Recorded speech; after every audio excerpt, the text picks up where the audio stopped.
Thank you, Mr. Chairman. Secretary Noem, thank you for being here. I'm really glad that a lot of my Republican colleagues talked about the disaster that Biden and Mayorkas, your predecessor, created.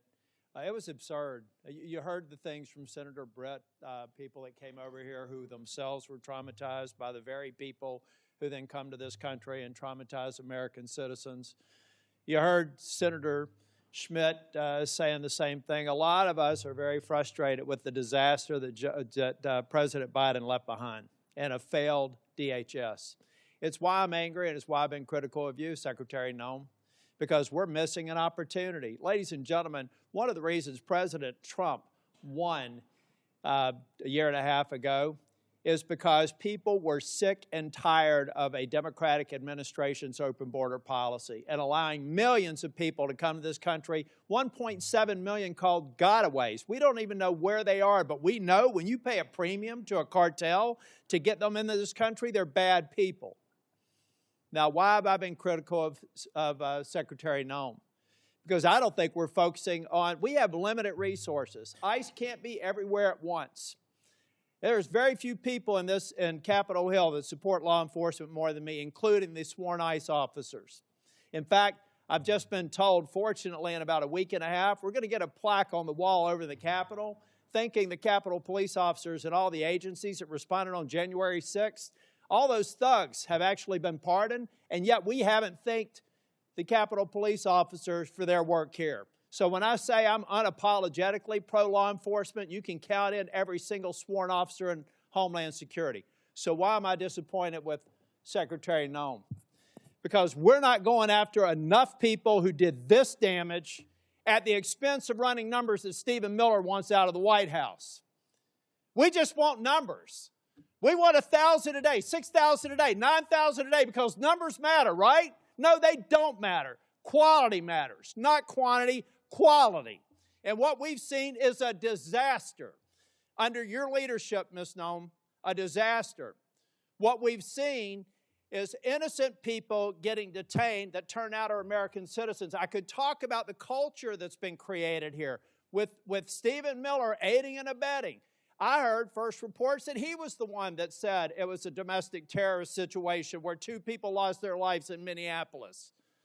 I've heard that report. Maybe you can refute it. I don't know that we'll have time for you to respond because I'm giving you a performance evaluation here. I'm not looking for a response.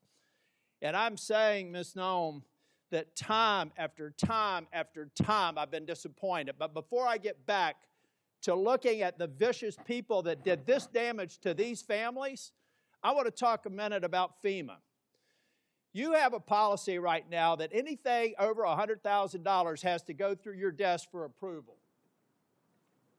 I asked my staff, because I'm a management consultant, I don't try to do cheap shots in here, but the facts do not lie.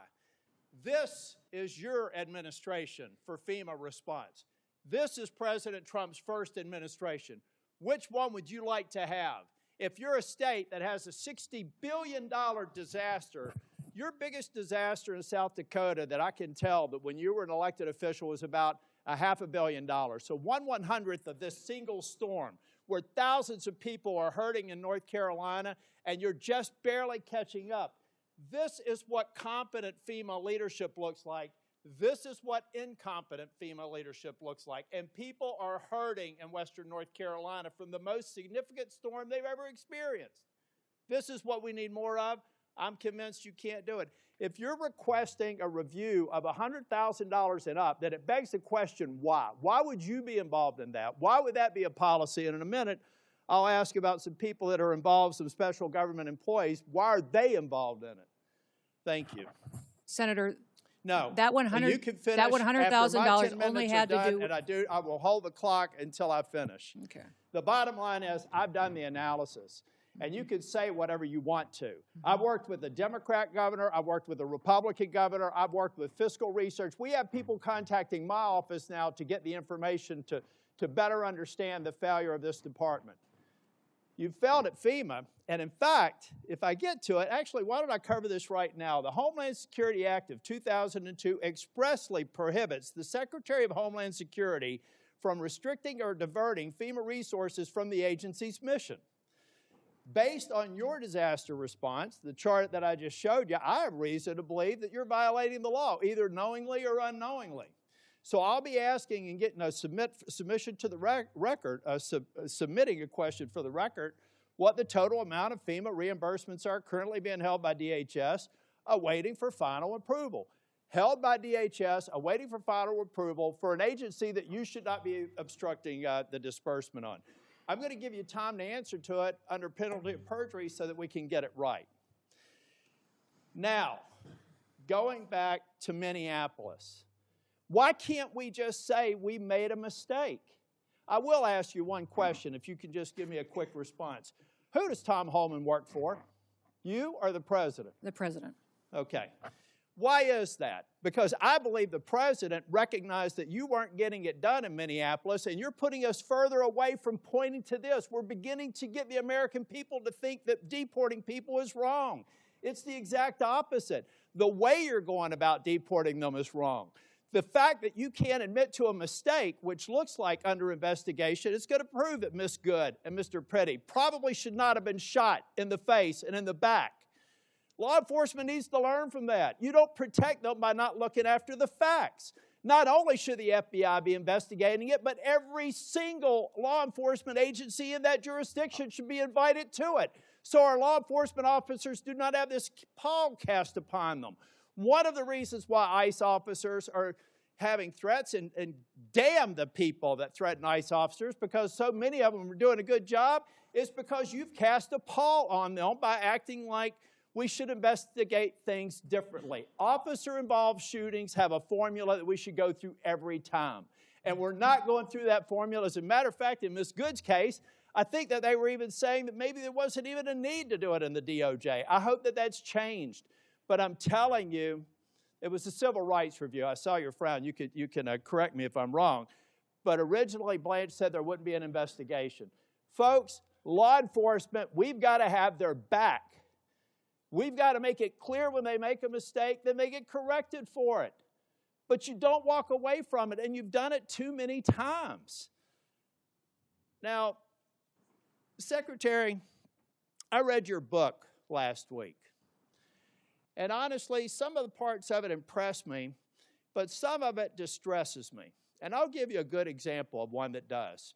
The passage where you talk about killing a dog that was 14 months old. I train dogs, all right? And you are a farmer. You should know better. You should know that if you're going out to a hunting lodge and you're putting pheasants out and you're putting dogs out, you don't take a puppy out there. A 14-month-old dog is basically a teenager in dog years. You decided to kill that dog because you had not invested the appropriate time in training, and then you have the audacity to go into a book and say it's a leadership lesson about tough choices. It's in your book. We could play it if we had time. At that same lunch hour, you killed a goat. And you killed the goat because you said it was behaving badly. You are a farmer. You don't castrate a goat. They behave badly. You should have probably done that before. But my point is, those are bad decisions made in the heat of the moment, not unlike what happened up in Minneapolis. I expect we're an exceptional nation. And one of the reasons we're exceptional is we expect exceptional leadership. And you've demonstrated anything but that in the time that I've seen you responding to the emergency in North Carolina and across the Southeast, and acknowledging when mistakes are made, and speaking too soon for the expedient of social media or whatever it is. I'll leave you with this, Ms. Noem. I'm expecting answers to Charlotte's Web. I requested it a month ago. That was one of the investigations in Charlotte, 20 minutes from where I live. All I asked for, if it had to be anonymized, was information so that I could determine if your hit rate is right. I want to find more of those people, and I want to detain fewer of the others. And Mr. Chair, in my remaining time, I have a lot to go. But I want to submit this letter from the Office of Inspector General that cites 10 different instances under Ms. Noem's leadership where they've been misled and not allowed to pursue investigations that they think are critically important. Does anybody have any idea how bad it has to be for the OIG in this agency to come out and do this publicly? That is stonewalling, that's a failure of leadership, and that is why I've called for your resignation. And if I don't get an answer to these questions, I don't want an applause. Please don't do that for me. If I don't get an answer to these questions, if I don't get an answer that you've had a month to respond to, and the remaining ones, as of today, I'll be informing leadership that I'm putting a hold on any en bloc nominations until I get a response. And in 2 weeks, if I don't get a response, I'm going to deny quorum and markup in as many committees as I can until I get a response. Thank you, Mr. Chair. Support journalism you trust. Support PBS News. Donate now, or even better, start a monthly contribution today.